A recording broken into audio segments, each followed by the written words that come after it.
سلام خانم. حالشون خوبه؟ مادرتون خونه است؟ نه. مادرتون نیست؟ بیرون. کجاست مادرتون؟ مادرم سرکار.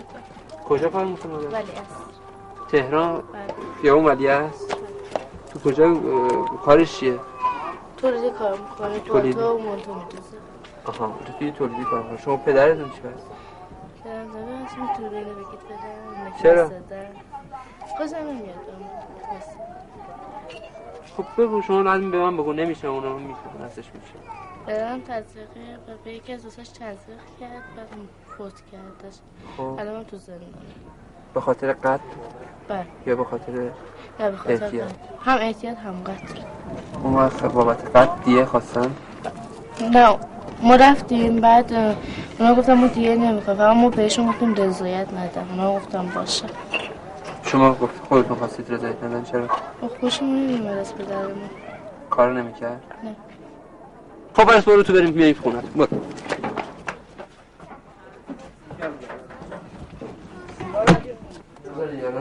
الان خونه‌تون سرده.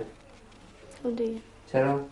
خب فقط یه دونه این هست باید خودمون رو گرم میکنیم. اینم که قیافش معلومه خیلی در به داغون و کهنه است. نفت همیشه داری؟ نه هفته یه بار مامانم تا پنجشنبه تولیدی کار میکنه، جمعه میره خونه یه نفر کار میکنه. بعد روزایی که اونجا نمیره میره نفتا رو میده، بعد شب میره از معده میگیره، بعد خالی که میشه بازم چند تا میده شب میره میگیره. یعنی همین جمعه رفته بود 2 تا گرفته بود. اون جمعه که میره اونجا کار میکنه کارش چیه اونجا؟ اونجا خونه رو تمیز میکنه. نظافت خونه 8 تا بگید.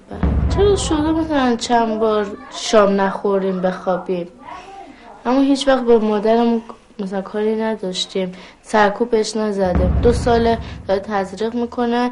بعد پاسگاه که اومده بود گفته بود در خونم گفت میدونست شوهرتون ارث گرفته. ما 3 خواهر و یه برادریم. خواهر بزرگم به نام آرزو که 8 ماه ازدواج کرده. بعد الان شوهرش تصادف کرده پا شکسته تو خونه. بعد یه خواهر کوچیک‌تر از خودم دارم 10 سالشه که یه خانواده قبولش کرده برده کاشان. قبول منو ببرن. اصلا من آماده‌ام بودم برم اما دیدم که آزیتا دیگه از من واجب تره. من باید بمونم خونه رو انجام بدم کارهای خونه رو. دیدم که اون بیشتر به من به تفریح این چیزا احتیاج داره و به خودم گفتم آزیتا رو ببرم.